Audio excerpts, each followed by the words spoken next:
नमस्कार प्रेक्षकांनो, ठरलं तर मग मालिकेमध्ये आपण पाहणार आहोत की महिपत आता साधूबाबा झालेला आहे आणि आता लोकांना तो देव वाटत आहे. तर लोक आता त्याच्याकडे शंका घेऊन आलेली असतात.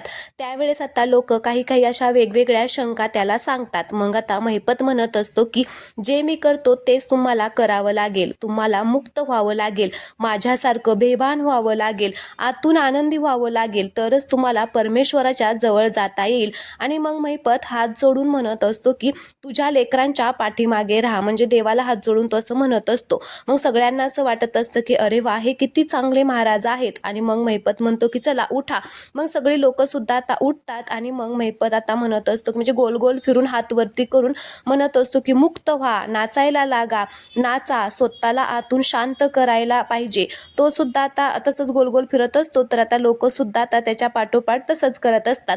आणि मग पुन्हा तो म्हणतो की स्वतःला आनंदी ठेवा, तुमच्या मनातल्या राक्षसाला बाहेर काढा, तरच बाहेरच्या चांगल्या माणसाला मनात राहण्यासाठी जागा मिळेल, आनंद मिळेल. फक्त चांगला विचार करा, लोकांच्या हिताचा विचार करा, लोकांबद्दल चांगला विचार करा. पण आपण जर असा चांगला विचार केला तर आपलं आयुष्य बदलणार आहे. आणि मग सगळे लोक सुद्धा आता तसंच करत असतात. आणि मग पुन्हा आता महिपत म्हणत असतो की मी जी सांगतोय ना तेच तुम्ही फक्त करत राहायचं. आता सगळे लोक तसेच करत असतात. आणि मग ते सगळं करून झाल्यानंतर आता सगळेजण ओरडतात की महिपत बाबा की जय, महिपत बाबा की जय. आता हे सगळं प्रेक्षकांनो, महिपतचं नाटक आहे का तो खरंच सुधारला आहे हे पाहणं खूपच इंटरेस्टिंग आहे. त्यामुळे प्लीज तुम्ही चॅनलला सबस्क्राईब करा आणि व्हिडिओला लाईक करा. असेच व्हिडिओ तुम्हाला या चॅनलवरती पाहायला मिळणार आहेत. धन्यवाद.